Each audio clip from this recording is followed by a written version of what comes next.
Y yo ahora, si tengo que dar gracias a alguien, es que alguien ha puesto visibilidad al movimiento trans desde el Congreso de los Diputados.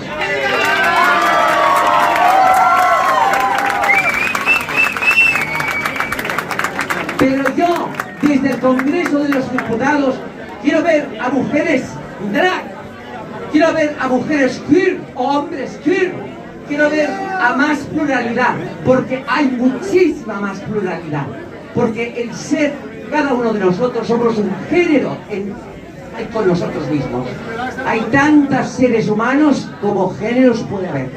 Bueno, hablando un poco, yo quiero decir que con la ley trans no se acaba nada. Hay que seguir luchando. Y yo quisiera volver a la política para luchar por las pensiones, por el trabajo digno del ser humano, porque parece mentira que aquí en España en el 2024 todavía hayan transexuales de 70 años haciendo la prostitución en cualquier esquina de España.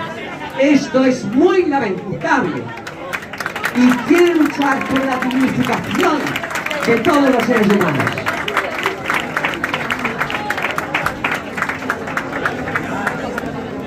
Vamos a tirar la copa, pero la vamos a tirar por los no binarios, y la tiraremos por los intersexuales, y la tiraremos por los transexuales, y la tiraremos por los homosexuales, y la tiraremos por los bisexuales, y la tiraremos por los discapacitados, y tiraremos la copa por las mujeres maltratadas y asesinadas, y tiraremos la copa por las guarras, por las cochinas, por las marranas, por las putas, por los traperos,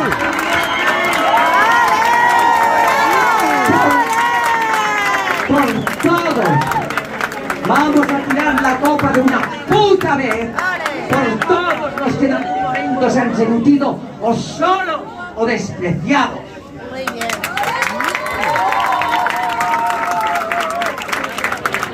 Y things aquí. Sí.